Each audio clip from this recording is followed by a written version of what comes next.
Hai guys, welcome back to Gatega Geografi tak terduga.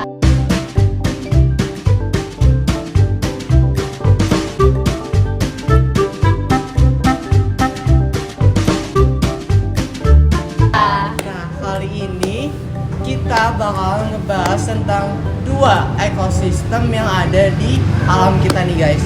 Nah, ada hewan lalat dan juga bunga Rafflesia arnoldi. Nah, lalat tuh sering kali mungkin kalian kayak apa sih lalat tuh kayak hama, hewan gak berguna gitu. Dan juga bunga Rafflesia arnoldi yang terkenal dengan atau yang sering kalian kenal dengan bunga yang gede terus bawah, atau yang sering kita kenal tuh bunga bangkai gitu. Nah, ternyata kita tuh bakalan ngebahas tentang lebih mendalam terutama dari sisi geografinya, apa itu lalat dan juga bunga Rafflesia arnoldi. Nah, aku ditemenin sama teman-teman aku. Di sini ada Nabila, Akila, dan juga aku sendiri. Sama kenal sih, Polan dan juga Najiha. Nah, sekarang tuh aku mau nanya ke kalian. Secara geografis itu bunga Rafflesia itu tuh bisa tumbuh di mana aja atau kayak tumbuh di satu tempat dengan iklim tertentu nggak sih? Atau mungkin di 68 bisa kita kembang biakin gitu? Oke, kalau dari geografi sendiri itu bunga Rafflesia arnoldi itu merupakan suatu jenis tumbuhan endemik yang artinya itu cuma bisa tumbuh di suatu wilayah tertentu seperti di hutan hujan tropis di Sumatera ataupun di Kalimantan. Nah, kondisi geografi tersebut itu akan sangat mendukung akan pertumbuhan dari Rafflesia arnoldi tersendiri karena hutan hujan tropis itu memiliki suatu kelembapan udara yang tinggi, curah hujan yang pas, dan juga kanopi hutan yang cukup tebal. Nah, kondisi ini itu akan sangat pas untuk tumbuhnya tanaman inang tetrastigma yang menjadi tempat utama dari Rafflesia arnoldi ini berparasit. Seperti itu. Oh, jadi tuh ternyata Rafflesia tuh bisa tumbuh kalau ada di habitat yang cukup spesifik gitu ya. Nah, aku mau nanya lagi dari segi geografi, kenapa sih keberadaan lalat tuh penting di tempat-tempat yang memiliki iklim hutan hujan tropis, guys? Tapi bener banget sih, Dan. Kalau misalkan lalat itu benar-benar berperan penting di iklim di hutan hujan tropis. Yang biasa kita kenal hutan hujan tropis sendiri kan punya biodiversitas yang benar-benar tingkat tinggi gitu ya. Nah, jadi lalat sendiri berperan sebagai dekomposter atau dia sebagai hewan yang membantu proses dekomposisi. Yang dimana lalat sendiri nantinya akan membantu proses penguraian dari sisa-sisa organik. Kayak contohnya ada bangkai hewan maupun sisa-sisa tumbuhan yang nutrisinya kalau diambil nanti bakal ngebantu banget di proses pertumbuhan dan perkembangan dari bunga Rafflesia arnoldi sendiri. Bener banget tuh Nabila. Aku juga pernah baca kalau kawasan tropis di Nusantara sangat tergantung pada proses dekomposisi cepat seperti yang dilakukan lalat.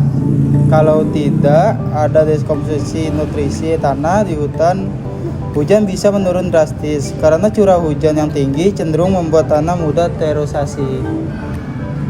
Oh, cukup menarik sih ya. Ternyata tuh Rafflesia dan lalat tuh sama-sama punya peran penting dalam siklus ekosistem di hutan hujan tropis ini. Nah, menurut kalian sendiri apa sih yang terjadi kalau salah satu atau mungkin semuanya gitu dari dua spesies ini tuh hilang di habitat hutan hujan tropis ini? Oke, karena bunga Rafflesia arnoldi itu berperan penting banget dalam menjaga keanekaragaman hayati lokal. Karena kalau misalnya dia nggak ada, lalat-lalat yang biasanya polinasi itu bakal kehilangan sumber makanannya. Terus juga wilayah-wilayah kayak Sumatera dan Kalimantan itu yang bergantung pada biodiversitas untuk pariwisata dan penelitian akan terpengaruh pada ekonomi dan sosialnya. Betul tuh Najia. Selain itu, kalau lalat hilang, proses dekomposisi di hutan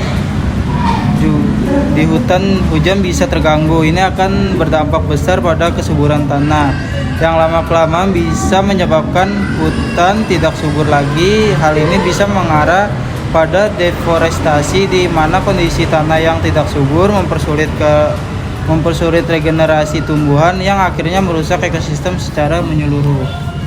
Tapi kalian tahu gak sih kalau misalkan kepunahan ini tuh sebenarnya benar-benar bisa kerealisasiin tahu kalau misalkan didukung oleh beberapa faktor-faktor.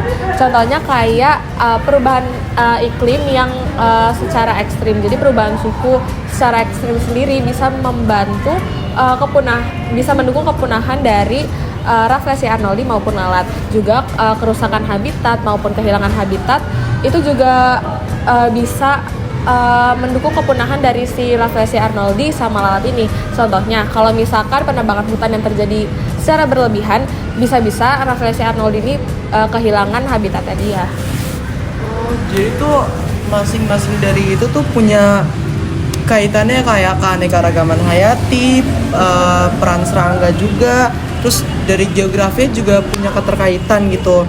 Nah, kalau dilihat dari sudut pandang konservasi geografi, apa sih yang bisa kita lakuin untuk menjaga habitat daripada Rafflesia dan juga lalat ini?